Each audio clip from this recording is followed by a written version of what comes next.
देवराजसेव्यमानपावनाङ्घ्रिपङ्कजं व्यालयज्ञसूत्रमिन्दुशेखरं कृपाकरं नारदादियोगिवृन्दवन्दितं दिगम्बरं काशिकापुराधिनाथ कालभैरवं भजे। भानुकोटिभास्वरं भवाब्धितारकं परं नीलकण्ठमीप्सितार्धदायकं त्रिलोचनं कालकालमम्बुजाक्षमक्षशूलमक्षरं काशिकापुराधिनाथ कालभैरवं भजे।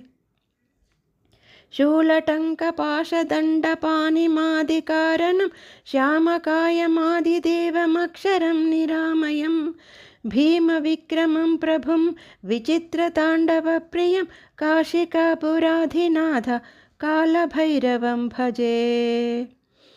भुक्तिमुक्तिदायकं प्रशस्तचारुविग्रहं भक्तवत्सलं स्थितं समस्तलोकविग्रहं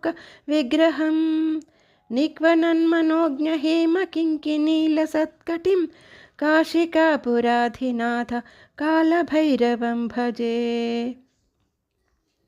धर्मसेतुपालकं त्वधर्ममार्गनाशकं कर्मपाशमोचकं सुशर्मदायकं विभुं स्वर्णवर्णकेशपाश शोभिताङ्गमण्डलं काशिकापुराधिनाथ कालभैरवं भजे। रत्नपादुका प्रभाभिराम पादयुग्मकं नित्यमद्वितीयमिष्टदैवतं निरञ्जनं मृत्युदर्पनाशनं करालदंष्ट्रभीषणं काशिकापुराधिनाथ कालभैरवं भजे। अट्टहासभिन्न पद्मजाण्डकोश सन्ततिं दृष्टिपातनष्टपापजालमुग्रनाशनम् अष्टसिद्धिदायकं कपालमालिकाधरं काशिकापुराधिनाथ कालभैरवं भजे।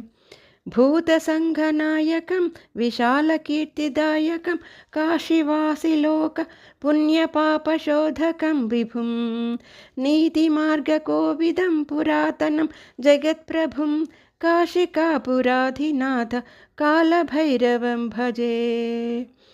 कालभैरवाष्टकं पठन्ति ये मनोहरं ज्ञानमुक्तिसाधनं विचित्रपुण्यवर्धनं शोकमोहदैन्य लोभकोपतापनाशनं ते प्रयान्ति कालभैरवाङ्घ्रि सन्निधिं ध्रुवं। कालभैरवाष्टकं काशिकापुराधिनाथ कालभैरवं भजे। काशिकापुराधिनाथ कालभैरवं भजे। काशिकापुराधिनाथ कालभैरवं भजे। ॐ नमः शिवाय। ॐ नमः शिवाय।